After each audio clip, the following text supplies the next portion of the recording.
So, you've seen me talk about it on my most anticipated games to know for April. If you haven't watched that video, go check out that video. But let's talk about individual now. What we know about Steamforged Games Monster Hunter World, the board game. Now, I won't lie.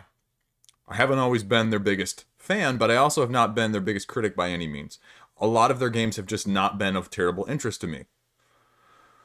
Monster Hunter the World is going to test that more than anything I have seen from them, pure and simple. And they're doing something that they have not done except for with Bard Sung that they did with any other campaign. And they are trickling out information in the weeks leading up to the campaign on April 20. And they are giving us more and more information so that we know a little bit about how the gameplay actually is. I like the telling. You gave us a somewhat decent rulebook with Bard Sung, which was a great improvement, and thank you so much, Steamforged. In terms of some of the decks and the tile management, in terms of what you're doing when you're crawling across.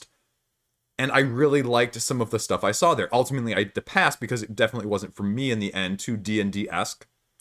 But I'm recognizing there that they have definitely seemingly improved in their progress as designers and developers.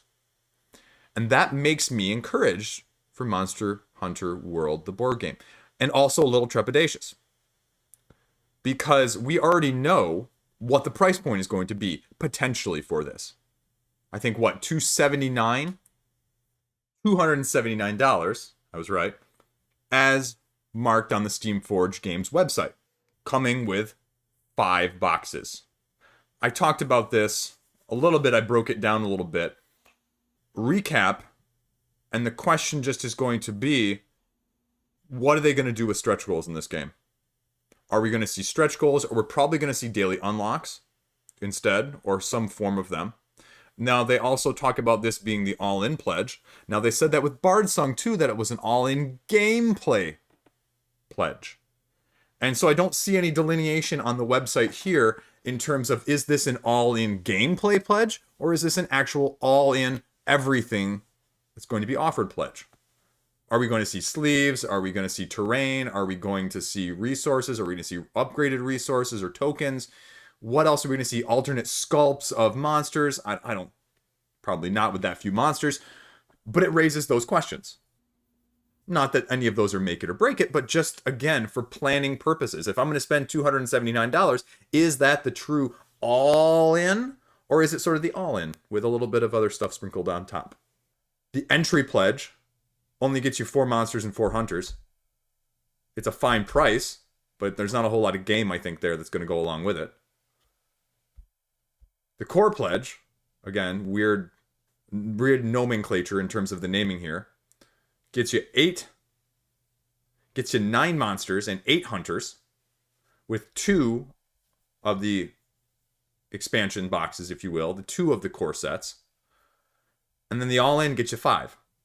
The all-in gets you 6 here, with 12 hunters and 12 monsters. They have revealed 4 of the hunters. They have revealed, I think, 4 or 5 so far, at the time of filming this, monsters. And most of those monsters, I believe, are the ones from up here, in the entry pledge, from the Ancient Forest. They have also, and let's talk about that as well, talked about some of the game mechanics, and that is the most interesting part of this. That is where the biggest concern, the biggest criticisms have been in the past. Let's be very clear about that. Some people have liked them, some people not so much. But I like the fact that they are showing so that there is not an overwhelming amount of new information when the campaign launches, but also that it does not take people by surprise. Because although when explained it makes sense, some of the nomenclature, some of the iconography on the cards, especially the monster cards, is not as intuitive when you look at it the first time. Again, I'm not saying that as like a super negative. I'm just saying that as that was my first impression. Like I looked at this and I said, oh, that makes sense, and I have no clue what this, and this mean. But you read through it and you go, okay, reading through this, doing this a couple times, it will become more intuitive. And that is the case with most of these types of games. The other thing you have to know about these pledge levels, just as a side note real quick here, the entry pledge, you'll notice, for $70 does not get you the unlocks. So I'm not sure why anyone would pledge this level on the Kickstarter. Because it's probably going to be cheaper at retail, period. It's probably going to be less than $70 plus shipping if you're not even going to get the unlocks. So that's kind of a weird side point that I'll mention there. It's sort of like getting the non-deluxe version on a Euro game. Like, why? You know, either get the deluxe version, because you're not going to get it at retail, or wait for the retail. Well, anyway. So, you can see right here that they have put out your 4 monsters that I talked about. The Jagras, the Tobi-Kadachi, the Anjanath, and the Rathalos. They also give us overviews on how the monsters work, how you're gathering, and then the 4 heroes that I mentioned. The Sword and Shield, the Dual Blade, the Bow Hunter, and the Great Sword Hunter. They give us a little bit of look into the card play mechanics of the heroes, as well as the card play, the AI system of the monsters. So let's talk about that for a minute. So how do the heroes actually work? Each hunter has its own different style, weapons, and upgrades. So you have to choose what one is going to be right for you to begin with. This is not going to be like the video game where you can swap at will. 3 phases: the gathering phase, the hunting phase, and the headquarters phase. So let's talk about what the hunting phase is. So you have your cards and you have your stamina board, which is where you manage everything. Your hunter deck sits right up here. The cards you were drawing using playing for everything. You will be upgrading this deck with more powerful upgrades, cards, weapons as you get stronger, as you can forge new things. You are playing cards to the stamina board, meaning the more cards you play, the longer the attack is, the more stamina it is going to use, as your cards are, in fact, that. Once it's full, you're tired. You can't do anything until you rest again. So what's this up here on the right then? That is your damage deck. And so depending on when and what you're pulling from there, that is the amount of damage that you're going to be pulling with these cards. And it depends, obviously then, thematically, on what weapon you're wielding. Different weapons, different combinations. Funny that, huh? Stronger the weapon, more powerful the damage deck. Again, makes sense. And what you're doing is when you make attack, you're drawing a certain number of these cards. Again, makes sense. But the interesting thing to note is that thematically, again, to incorporate this, when that deck runs out, you have to sharpen your weapon again because your weapon's blunt. And then you can reshuffle that deck and draw again. So again, another thing to manage. And when you see all of these things incorporated thematically, but also having to manage them, the question is, in a game like this, is it too much or is it just right? When you tell me this, it makes sense. But when I'm doing it, when I'm in the act and the process of playing it, is it going to be nerve-wracking and tension building? Or is it going to be tedious and more burdensome than fun? So let's take a look at what those actual attack cards look like. You can see here, upper left-hand corner, this is the weapon that it goes with, the greatsword. This is the agility in the upper right-hand corner. Now, because these cards are also the way you are going to be potentially dodging or evading monsters' attacks when they take their turns. And so in order to evade those attacks, you're going to have to be playing these cards for a value to equal, I think, or be greater than the number on the monster's attack in the first place. And you're only going to have so many cards that the monster's attack will allow you to play based on how fast the monster's attack is. There's going to be how many hunters can act, but also how many cards each of those hunters can use to react. Which I think is very clever. Very unique. Again, how is it going to work in actuality? I don't know. But the mechanism itself, I really like. It tells you in the middle how many damage cards you're drawing. Tells you the movement of how far you can move with this attack, being 1 node. And then you have 2 stars, which represents the stun. You can stun the enemy.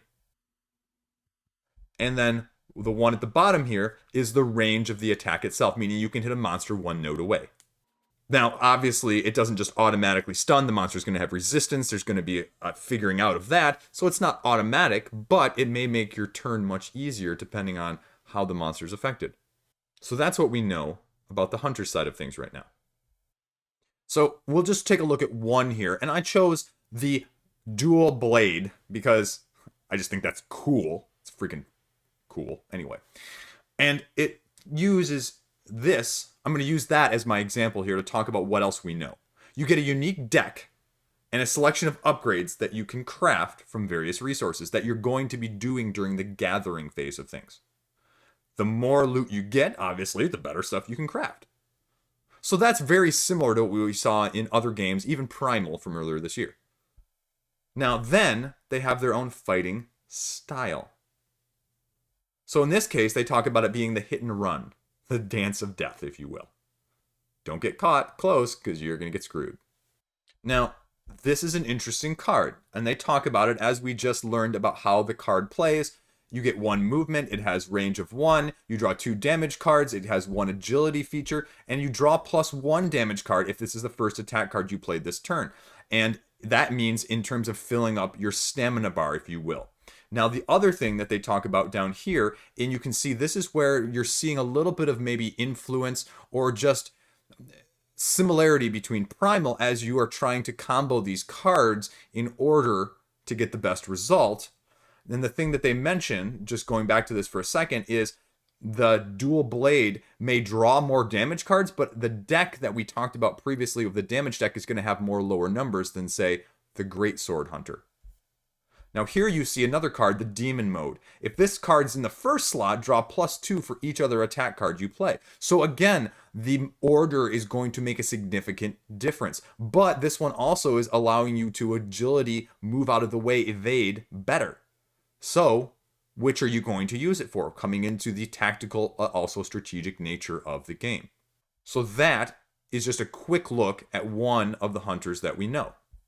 So what do we know about the gathering phase then? I just mentioned the resources. You have to track down the beast though, as opposed to Primal, as opposed to a lot of the other games a la this. Maybe a little bit more like Kingdom Death in that sense, that you have to actually get clues and tracks and resources in order to find the monster in the first place. And depending on how well you do, may change how the initial encounter is approached. There is a quest book that is going to be going along with this. One, I'm assuming, for each of those 6 core boxes that we saw. It talks about as it progresses in the hunt for that monster, you may find tracks or other resources that help you. Now this reminds me more of the Kingdom Death in the sense that they say some may just waste time in terms of going a certain way or a certain direction or a certain action. Some may gain you a very useful resource. And it is a balance between time and gathering in that way. Because too much of either may be a detriment. And here they give an example from one of the chapters. Take time to strip the carcass. You get resources, but you discard 2 time cards. Discard 1 time cards, gain 2 track tokens. Or, if you have one of these hides, you get to go a completely different route. Now, so that is some content locked behind other situations, a la sort of the KDM sort of situation. There is going to be a little bit of that, so you have other paths that may open up if you come back to fight this monster again in the future. Speaking of that, there are different levels of those said monsters when you fight them. We'll talk about that in a minute. And they say each time you hunt a monster, you're going to be at a different starting point. So the experience is going to be different. They openly admit that you may want to game the game. If you find yourself along a similar path and you know what is beneficial and what is not, it is advantageous to do so. Or you might want to try something new to see if there's a different advantage out there that you can use. Now, what are these track tokens that they talk about? It determines the state in which you find the monster and how it behaves in the battle. So, battle behavior is going to be different depending on how many of those you have. That's all they really say. So we'll have to see a little bit more detail in the future. When we start talking about the monsters, you need to be aware that this game is taking the monsters differently. Monsters set the pace of combat. Monsters dictate what happens in the battle. Monsters go first. So that's a little scary because we're not used to that really.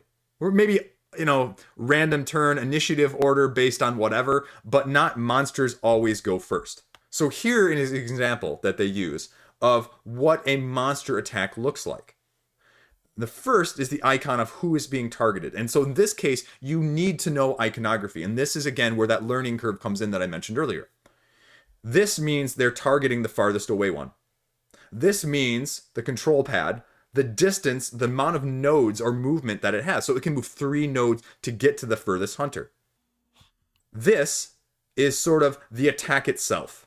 It does 6 damage to the hunter in front of it at a range of 1, and this tells you how hard it is to dodge, the 3, meaning the higher the number, the harder it is to dodge. The 2 means that 2 hunters over here in the blue will have a chance to go before the monster does his attack, and that they can each play 2 cards. Now, this is the interesting aspect of this. It doesn't matter who goes. You get to choose which hunters and what cards.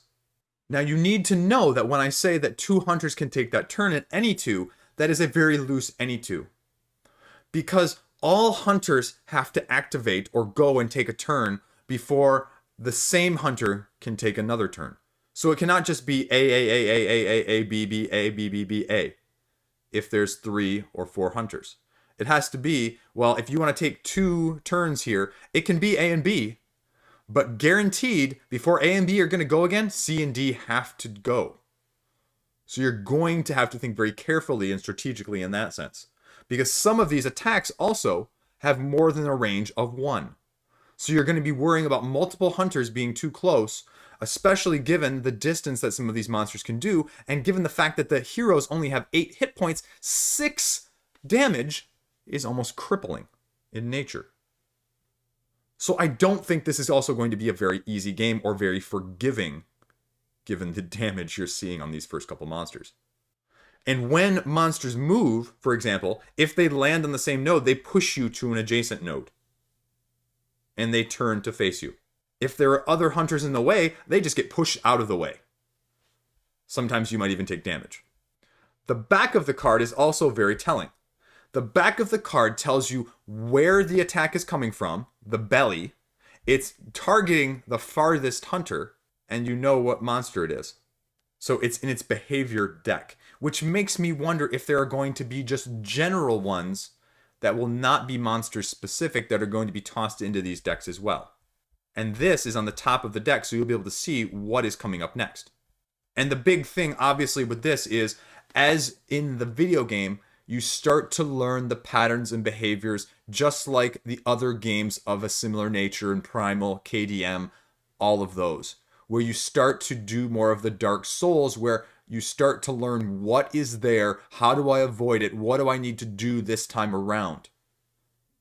Now, here is where the tricky part comes in. And they talk about the full physiology of this card. 50 health points. You also see that there is 1 star here. All of these monsters go from 1 to 3 stars in terms of how tough they are and in terms of what type of quest it is that you're going on in the first place. You can see their resistances, you can see their elemental strengths, you can see their various actions that'll be here. You can also see that part of this, I believe the red, is illustrated in parts that can be broken or hurt in order to affect some of its abilities, and also to potentially get more resources at the end of the quest if you are successful. So in this case, if you break the head, its head attack, its spitting whatever elemental attack, no longer does elemental damage, it only does regular damage.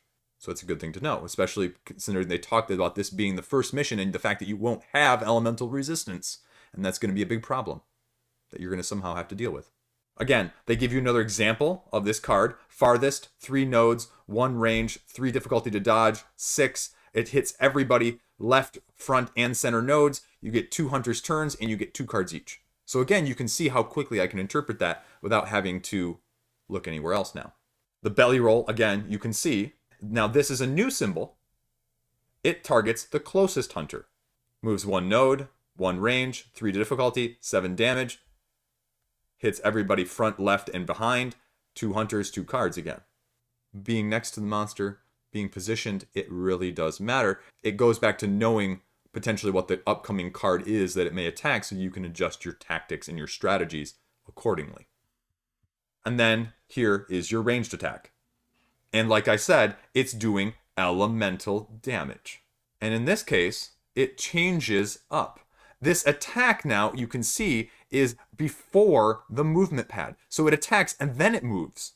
So again, changing the strategy up. Again, hunter furthest away, up to 4 range, 4 difficulty to dodge, and only attacks the target.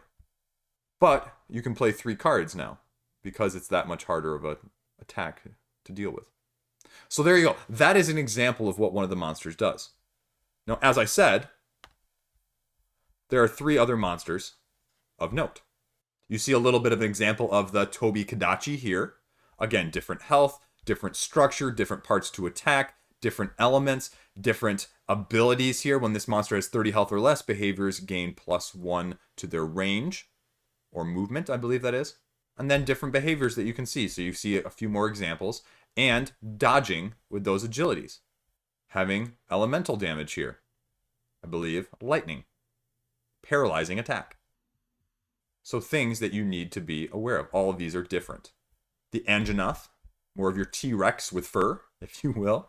Again, seeing some of the same symbols, but some of the different symbols as well. Different body parts that you need to be aware of. Different powers. Each time it suffers 3 damage from an attack. After the attack is resolved, the monster moves 2 nodes towards the attacker. The one thing I did not mention is you can see on these individual body parts, they all have different sources of armor. So you are targeting body parts. These 3 here, here, and here have 2. This, back over here, the tail has 1. So that might affect things as well. Behaviors, attacks. Flame.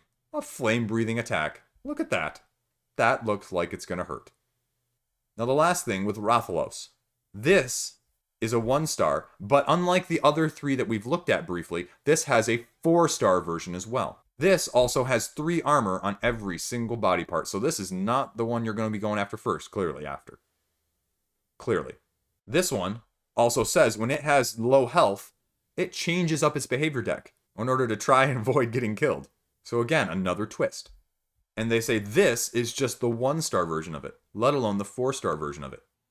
So I think that is the attempt at the grinding that comes with this style of game in the first place. You can beat it at 1, you can beat it at 2, but can you grind to 3 or 4? And can you do it across the different expansions as well? Is there going to be a way to link those? Questions that we not yet have been able to answer. And again, you can see here one of the abilities, Raging Charge, 9 damage. That's just an instant KO. And they mention, and in this one, if you faint, if you get knocked out, and there is a limitation per battle, in this one in particular, if 2 people get knocked out in total, you lose the whole thing. And I think the threshold is higher in others, but much, much lower in this one, making it a much, much tougher fight. Claw Drop as well. I mean, another massive whopper of a hit. Purple Berries being poison right there as something else new. And then, if that wasn't enough, a Flying Fireball, because Flying Fireball is freaking fantastic. So you can see how it's interacting on the map here with the Flying Fireball and how much range, especially considering this map, folks, ain't that big. If it can move 2 spaces and has a range of 5, you're screwed. You better be able to dodge. You better have enough upgrades and abilities to handle that. Okay, we've gone into night mode now, but let's take a look. Now, obviously, just like with Monster Hunter, the video game, there is a significant element of things where you are trying to upgrade your hunter. So, they take and they use the Great Sword Hunter here, for example, and what the Forge reference card is in this case. So you can see sort of the tech tree that they've got going on here. And it tells you a little bit of what you're going to need in terms of the elements. You're using ore, you're using bone, and you're using monster parts. But they also make it clear that not every monster will be compatible with every hunter, i.e., not every hunter is going to be able to make a weapon from every monster. So they talk about here, this is the Buster Sword, the one you start with. You can upgrade this to the Buster Blade, to the Chrome Razor, or to the Bone Slasher, to the Giant Jaw Blade. But you need to do them in order as well. So you can't just skip from like the Buster Sword to the Jagras Hacker. How do you get those pieces? Well, here you go. Here is the reward table. If you're like me and you're looking at this table and it's making you a little nervous, it should be. It's not like KDM levels where you're just randomly assigning cards, but you're having to roll to determine what you get. Now, there is some mitigation because, as I talked about earlier with those monster body parts on the cards, if you break them, you automatically get. So like with the claw, if you break the claw, you get a claw. And it's not just one person in the party, it's everybody in the party gets one. So it's going to help you with the gathering side of things. So it's not going to be super limited. It's still going to be limited though. This table is where things get interesting. Essentially, this is the assigned dice, the investigation dice or the tempered investigation dice. I believe that is referring to the 1-star, the 2-star, and the 3-star, respectively, in terms of difficulty. So the harder the difficulty, the more resources you're going to get. The more hunters, the less dice you're going to get. Because, like I said, each hunter gets a copy of the ones that they break. So that's sort of a balancing act, I think, between that and this. Now, how you're doing this, though, is the other interesting thing. So they say, if you roll a 2, 3, and a 4... If you're level 1 and you have 2 hunters, you each get 3 dice, and you roll a 2, a 3, and a 4, you can take that and get a 3 and a 4 to make a 7, because then a 7 on this table gets you a sharp claw if the sharp claw is what you need. And then you'd have a 2 left over to get a great Jagras claw as well. So mitigating and how you're combining those dice are also part of the resource gathering. Now, what it doesn't say is if your dice can be combined with other people's dice. It doesn't mention that here on this page. And that would be interesting to know because, I mean, if you can just pool all, 6 of your dice together in this scenario, then, okay, well, that's a little bit easier, a little bit more mitigation. But if you can't, that's where the decisions are going to become a little bit tougher too. So then here you get your weapon, and you're just replacing it on that stamina board that we showed earlier in terms of the weapons. And then it's changing said deck. You have 7 1 damages in that deck, 4 2 damages, and 1 3 damage. You have 6 2s, 5 3s, and 1 4. So, better weapon, higher damage cards, but the same total amount in the damage deck. And then at the bottom, you just get to change whatever attacks. So, you used to have 2 rising slash attacks, now you're adding 2 strong rising slash attacks. I mean, those are the attack cards that we talked about. Armor follows pretty much the same process. Here is an armor sequence for those 4 beginning monsters that we talked about as well. Now they talk about here that they're going to have special abilities that go along with them. You can kind of see if you zoom in on the Kodachi, it's got Constitution on this one, Speed Eating on this one, and then the Kodachi down here has Thunder Attack, whatever that is. And they blow up here the Jagras Realm, Speed Eating. Once per quest, they may use combat actions and preparation actions during the same turn. So, there you go. Special abilities, depending on what you're getting. You get 1 armor and 1 water resistance because we talked about the elemental resistance in the past as an issue that you may be dealing with depending on which hunt you're doing. Now, the difference between this and something like KDM is I do not see anything that like KDM has where if you have a certain number of a set, like if you have a certain number of Jagras in this case, you're not getting a bonus because you have a matching set. I don't know if they're going to be anything like that, but I don't see anything mentioned here either though. So you've done all the crafting now. Let's talk about the questing. So now let's talk about arena quests. What are arena quests? Arena quests are basically your one-offs, if you will. If you want to fight any monster, any difficulty with any set of heroes, any combination of monster hunters, this is the mode that allows you to do. Now they say at the beginning, straight up, that there is a shorter time limit for these quests than there are the campaign quests. So you need to be aware of that. It gives you your little mini map here on how the setup is for the Rathlos, for this example. You are skipping the gathering phase altogether and going straight to the fight. And then they give another example here down of the Anjanath investigation quest down here as well. And this bottom part just says, okay, well, if you're 2 hunters, 3 hunters, or 4 hunters, this is what the recommended stuff that you should bring with you is, depending on if you want to make the fight harder or not than it can be in the first place. Then, one of the other things that they have posted is a 2-player playthrough of a battle. It's about, 70 to 80 minutes. So you can watch that on their channel. Also, going to the Board Game Geek page, Board Game Co. did a playthrough as well, virtually, as opposed to this one, which is done in person and with actual physical models. So depending on which one you prefer to watch and how hard it is for you to watch one versus the other, you may have a preference. But you can get a little bit of a sense of what some of these concepts in actuality are going to look like and be like.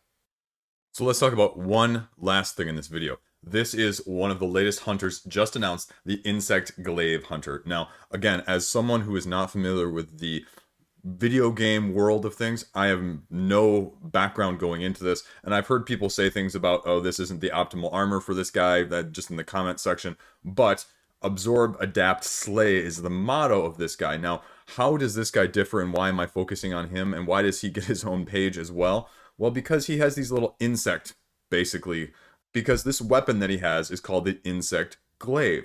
And so why is that important? Because he has these things called kinsects. And these kinsects go along with this whole motto that I just mentioned of the absorb side of things, right? So these are basically little insects that are going to go, and they're going to give your attacks, your weapon, more power, more movement, faster stamina recovery in terms of the whole mechanism I mentioned at the beginning with the cards being laid down and how the interactions and the synergy is going to take effect. And so they are going to actively aid you during combat. They are represented by these 3 separate cards that you're going to be placing at the top of your board. You have a red one, a white one, and an orange one. And these symbols are not only going to be on the particular kinsect to represent that color, but they're also going to show up on your other attack cards. And that's where the synergy comes in.